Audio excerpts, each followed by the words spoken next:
Продолжуваме понатаму со Слободен печат. Моето прво интервју во оваа 2024 година, на моје огромно задоволство, денеска со Бениша Кири, наш познат музичар, градски лик, кој што мислам дека нема кој не го знае, и воедно лик кој што вели не сакам многу да се сликам, го нема многу по интервјуа по телевизија, меѓутоа ние го имаме во Слободен печат. Добро утро и добре дојде во Слободен печат.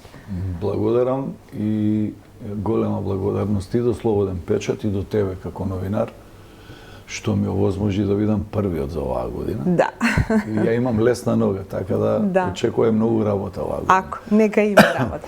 Во однос на немањето желба за сликање, тоа е нешто што јас не го контролирам, али некако веројатно подсвеста ми работи. Не сакам да се експонирам многу, зашто е тоа така, немам поема.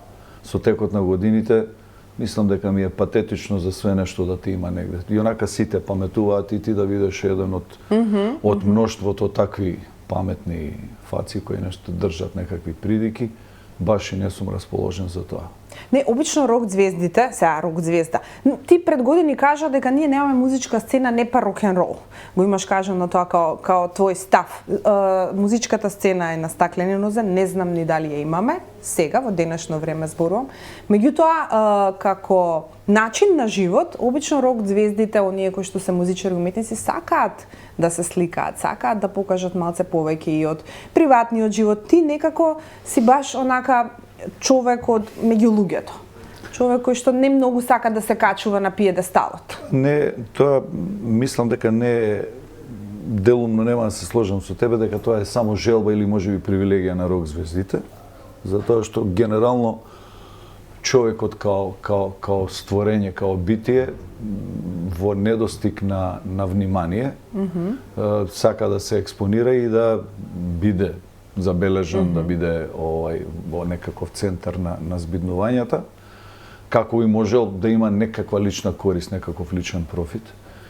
Од таму мислам дека денеска луѓето у ова, се више тоа не е ни експанзија, се мислам дека го доживеавме и пикот на развојот на технологијата. Луѓето сакаат да ги има по социјални мрежи. Сите имаат некаков Facebook, имаат некаков Instagram, имаат некаков Telegram, имаат нешто, не знам. Сите се сликаат, ставаат слики. Порано беше одлука и желба на уредниците по медиумите. И они одлучуваат кој има квалитет и кој треба да биде во преден план. Сега више секоја будала може да земе да извинете ако сум груб, меѓутоа тоа е навистина така. Секој човек може да си отвори Instagram или Facebook налог и таму да си кажува некакви своји мудрости кои што немаат врска со памет, али обавезно ќе се најдат уште 100 идиота кои ќе се прикачат на тоа и ќе му кликаат лајкови, онда он ќе биде битен у влезот, у мало, не знам, у кафич, у школа, на факултет и така натаму, што по мене е доста неприкладно за тоа што веројатно за моите квалитети треба некој друг да суди, не ја да излегувам и да велам како мајка ми тврди дека сум најубав и најпаметен. Постојат некакви стручни инстанции кои што треба да кажат ово е кретен и тргнете го од медиуми. Да, ма некако социјалните мрежи тие филтри ги тргнаа. Нема филтер. Тука баш како што велиш, излегува се на површина. Тоа ти е како апарат за прочистување на воздух. Ако не му ставиш нов филтер, он џабе работи, не ти го чисти воздухот. Така и со појавата на разноразни индивидуи кои што паметуваат по тие мрежи и сето тоа го прават по мене во недостиг на внимание кон нив самите, така да си викаат сега ја ќе направам ова, па ќе се соблечам, па ќе ставам подвезици, па се шминкаат, па пуштаат коси, вештачки трепавици, брада оволкава, не знаеш дали е мушко, дали е женско.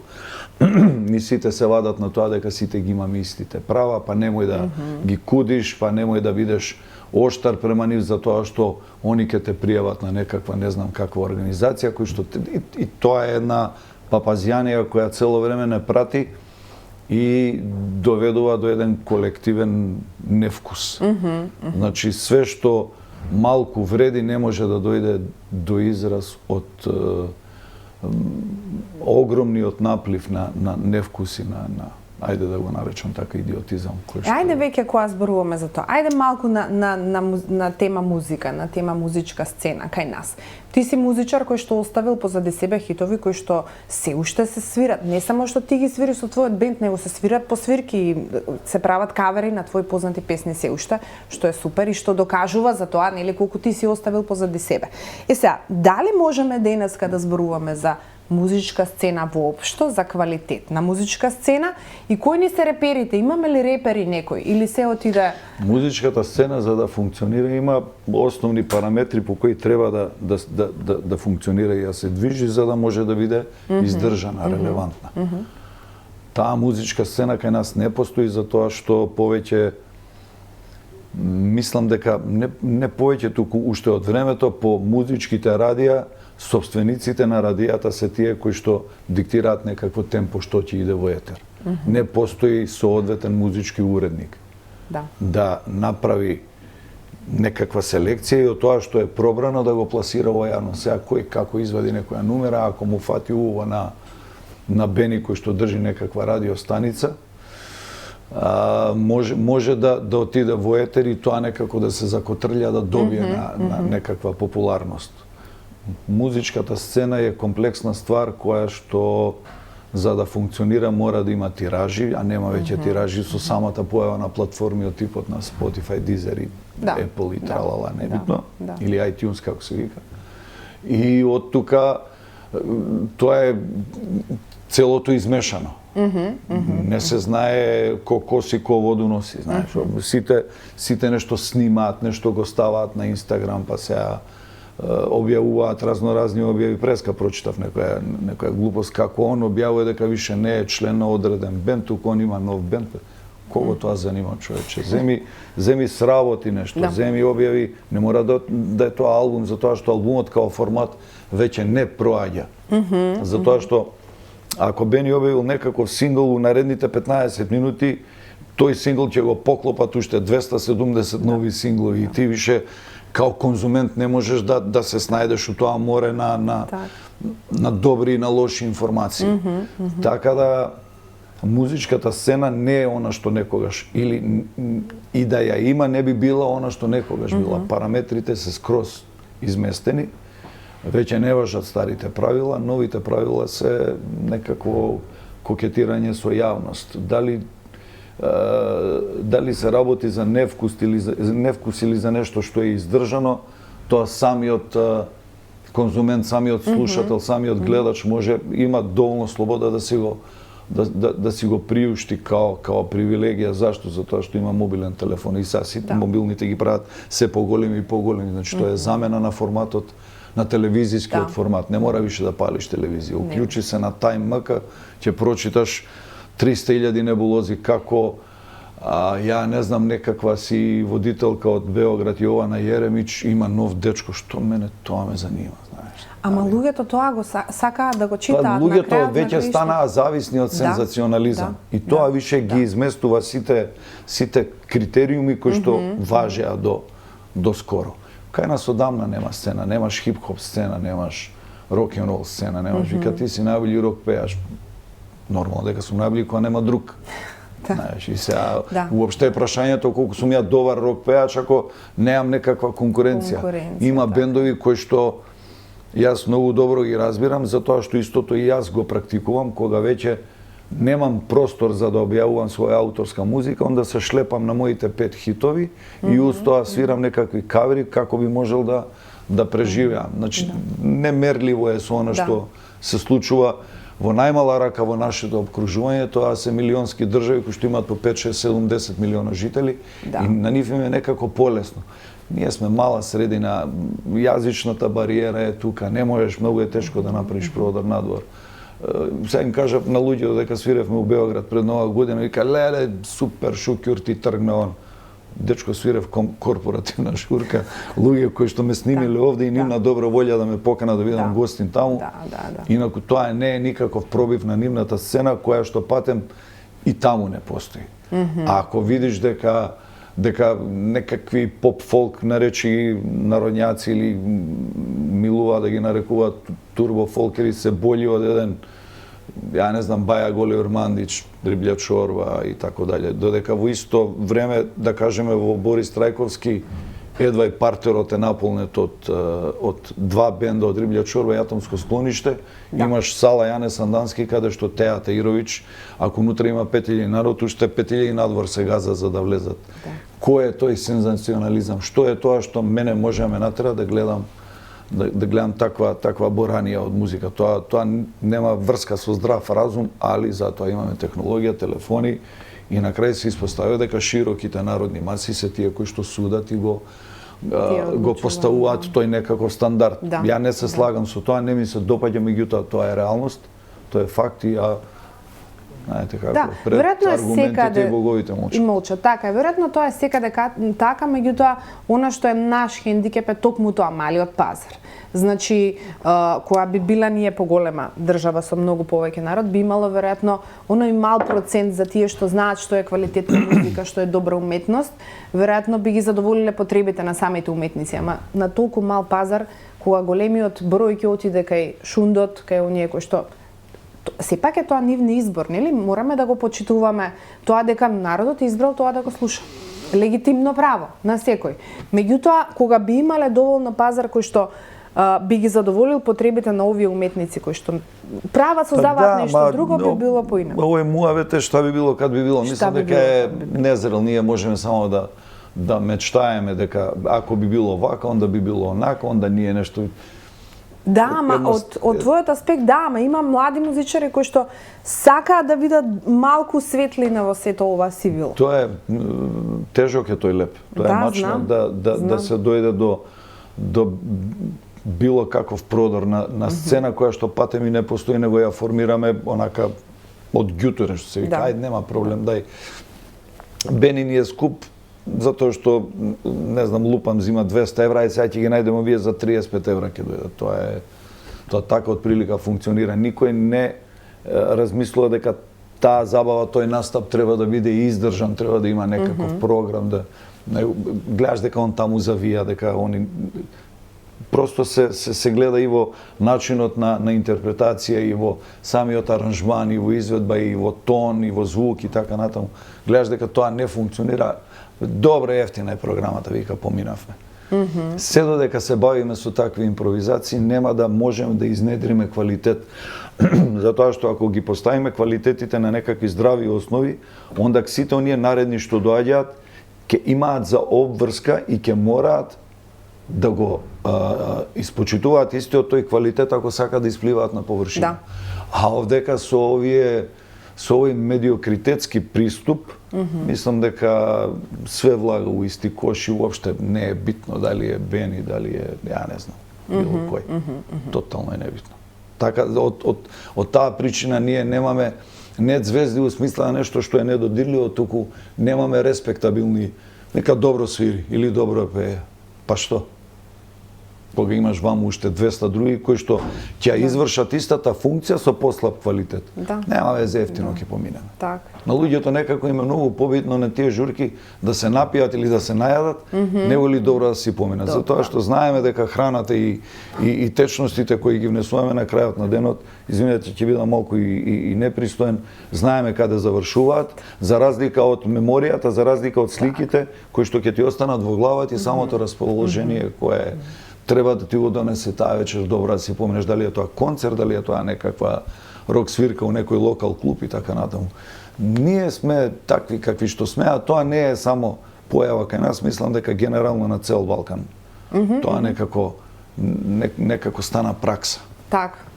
Во однос на тоа, мислиш ли дека Скопје нуди доволно добар ноќен живот, баш во тој смисол, на локали каде што имаме добри свирки, добри бендови, кај што можеш да не ја избереш Теја Таировиќ, туку да отидеш да го слушаш Бени или колку често свирите? Не е битна ни спорна Теја Таировиќ, онака ја земаме као актуелна во Европска, нас има свој пут, она нашла начин како да тоа целото го спакува, да заработи и нека е со среќа, немам ја ништо против. Скопје одамна има доста нарушен ноќен живот. За волја на вистината, ја у последно време се помалку и помалку излегувам. И моите излегувања се сведуваат исклучено на моите наступи, таму каде што настапувам. одам, ја извршувам мојата работа, знам да останам со пријатели, плюс минус да останам не знам, пијачка 2, да се видим и тоа е тоа. Што се случува по Скопје, покажувањата на луѓето наоколу, некако све е сведено на некаква ефтина кафана, нешто, да се замези, да се напијат пијачка 2 и толку. Скопје не, као средина, као град, воопшто не беше познат по тоа. Напротив, кај нас доаѓа, сега да не звучам као стара баба која има 320 години, па сега нешто мудро е, али навистина во оној период, крај на 80-ти, почеток на 90-ти години, додека не почнаа оние турбулентни времења, Скопје важеше за град со некој слободарски дух, отворен за сите, немаше ограничувања, дури немаше ни колку беше отворен градот, немаше проблеми. Беше мирољубив, беше сигурен град. И сите го сакаа Скопје. Се сеќавам дека доаѓаа луѓе од Београд и од Загреб и од Сараево. Нормално у тој период колку може, затоа што беше ратна зона, за да потоа некако Скопје замре. Прво замре чаршијата, како замре чаршијата, сите се префрлија од таа страна на Вардар, живееше градски трговски центар, каде што и сега се наоѓаме, за да после неколку години, еве поминете позади, тоа е една линија на духови, а порано беше линија која што живееше и пулсираше бликаше од нову енергија, луѓе тука врв улица имаше, сите се вртеа, беа чао, стоби, не знам, имаше разни тука во ред кафичи, сега више тоа ништо не постои. Нема, за жал. Па, сега, за жал, ама тоа е реалноста. Тоа е реалноста, да. Ајде сега... Сега ние мечтаеме што пак она што би било, кога би било. Не, тоа така било, сега е така. Кој губи има право да се лути. Има право да се лути, да. Ајде сега од она време да преминеме на денешно време. Кажи ми, 2023 за тебе, приватно, професионално, задоволен од годината? Знаеш како, години наназад, од како не рокна оваа пандемија, несреќи на сите, горе-доле остави една трага која, односно белег кој што долго време нема да можеме да го нема да можеме сите ние да го симнеме од себе, знаеш. Просто кога ти е забрането да си ја работиш својата основна делатност која тебе на некој начин ти обезбедува екзистенција, не можеш да бидеш среќен и задоволен, али 2023-та ќе ја паметам као година во која ете полека почнеме да се навраќаме во некакви нормални токови. Колку се они нормални не знам, али не се усудувам воопшто да правам било каква компарација со пред пандемија и после пандемија. Ќе треба долги години да се вратиме нормална, така да можеби е 23-та година на некаква, како се вика тоа, некакво повторно будење наше.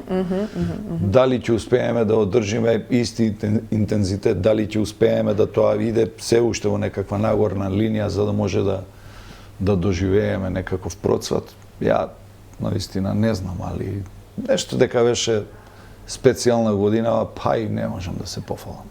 Али битно е дека сме на нозе, живи и здрави, сите на број. Нормално се случуваат мало и тие проклети социјални мрежи, порано ги немаше, па немавме појма што се случува. Сега одеднаш гледаш дека, не знам, починал, вчера прочитав Роберт Немечек од Поп Машина, тоа е еден музичар, па не знам, починал Бубњарот на Скорпионс. Бубњарот на Скорпионс денес исто прочитав, да. Меѓу останатите и на Kingdom Come, он свиреше удоста бендови. И онда мало гледаш дека некој скинал конци. Нормално дека скинал конци затоа што има 75, 80, 90 години са. Што сакаш да живее 150, знаеш. Животниот век просечен на еден човек е тој. Тоа што нас не ни се допаѓа значи дека припаѓаме на генерација која има малце повеќе години, не сме веќе млади, знаеш, немам 20, 25, 30, па сега као ова ми е нешто чудно ми е, знаеш, ме погоди многу. Не ме погаѓаат ли тие неубаво ќе прочиташ дека не знам, Миша Алексич која почина или Драголјуб Ѓуричич или кај нас Драган Вучич, онака изненадат. Тоа беа све шок за шок, знаеш. Али лошо е што почнаме да се навикнуваме на тоа, знаеш. Некако човек отрпно е со тек на време. Ме се навикнуваш и на лошо и на добро, тоа е. Па да. Да. Човек навикне на све. Да. Кажи ми, дали некогаш размислуваше да заминеш од државава? У моменти на некаква огорченост, на некакво незадоволство, моменти на афект, ајде така да ги наречам, да си викаш како ја дај нешто. У суштина вака длабоко у себе не. Не, јас сум скопска животиња. Да. Знаеш, не можеш да ме мислам што god да се деси, не дај Боже, не знам што би требало да се деси за да ме избркаш од тука, не. Некако е дома си е дома. И јас си го сакам и И град. плюс и минус, јас сум свој на свој, како ми е така, ќе се борам, да отидам сега некаде у некаква Австралија, Нов Зеланд, Канада или Јужна Африка или ја не знам каде што треба да почнем од почеток. Немам ни година, ни стомак за тоа, знаеш, не сум баш спремен на такво нешто. Не ми е тешко да работам. Апсолутно, ја не сум паразит, не сум човек неработник. Почитувам све што е честно одработено, меѓутоа за некаков старт од нова неам. Нели? Да, останувам овде да ратуем дале, да се борам. Ако, ти си поборник секогаш за вистинските вредности. Се трудам, да. И тоа се цени. Ајде за крај, некако сумира го во еден одговор. Што ти е во животот најголема инспирација? Не зборам само за музика, него општо што те инспирира онака секој ден, што ти е мисла водилка, како да кажам, и амбиции не за следнава година. Животни амбиции имаш ли така? Нема да збори сега годините, нема врска сега. Годините не се битни, амбиции може да има секој. Ти ги Кейт Ричардс и Джегер имаат 80 на година и они се пуни живот. Така. Знаеш, ти газиш додека држи машината која ќе трокира. Толку. Нешто што најмногу ме храни и ме држи во живот се моите два сина кои ќе бидат. Да. И ако, значи без фолирање, ако нешто ме занима во животот, тоа се они двајца. Ништо друго не ми е битно. Дали ќе продолжам со музика, дали ќе перам чаши, дали ќе бидам, дали ќе растоварам камиони, уопште ништо не ми е битно. Ми се они двајца да се живи и здрави, да ги гледам како растат, да можам да им се најдам, да ги изведам на прав пат, затоа што веројатно најтешката школа која човек треба да ја помине и најтешката работа да ја заврши за еден животен век. Колкав и да е, дај Боже да е подолг, е да изведе деца на прав пат. Затоа што, знаеш, они ти се некако као некоја книга празна, со онако укоричена финал и ти сега мора унутре да земеш и да пишеш паметни ствари. Ако почнеш да пишеш глупости, од нив ќе направиш нешто што не на крај нема нив да им служи, знаеш, ќе идеш против нив, ја деца не раѓав, не ги правев за да одам против нив, веројатно нив да изнедрам здрави нормални луѓе. Они ми се водилја и да се живи и здрави не само они, него сите наши деца што ги имам и што ги познавам и што не ги познавам, затоа што на крајот на денот мислам дека све останува на нив. Ние поминавме дел од животот како тако. Ќе го истераме онолку колку што имаме до крај, дај Боже да е што дуже, али главна водилја и главен мотор за мое функционирање се они, знаеш. Тоа е најбитно. А што се однесува до, како речам, амбиции. Така живот научив дека нешто можеш да бидеш колку сакаш амбициозен. Некои работи не можеш да ги сконтролираш. Оно што го зборнавме за среќата? Се случува, да. Мора да имаш малце да си, знаеш, да имаш тач од згора од Севишниот и да каже ти на... Пошто, види, у контекст на тие амбиции, ја као клинец многу сакав да бидам пејач. Ја тек на 31 година доживеав да почнам професионално да се бавам со музика. Све до тогаш беа некакви обиди, помалку или повеќе успешни, неуспешни, некако свирење по разни гаражи, скривници, глупости, свашта нешто. Со лоши инструменти и така. Сега можеш да си приуштиш да купиш и добра гитара, да имаш најбољи микрофон и така дале, али тоа целото сега више има една како ти кажа, една друга путања, знаеш, треба да се движиш по неа, треба тоа да го направиш што е можно подобро, така да научив да можеш да си амбициозен до Бога, али ако немаш некаков џокер у рука, знаеш, не можеш да... Мислам дека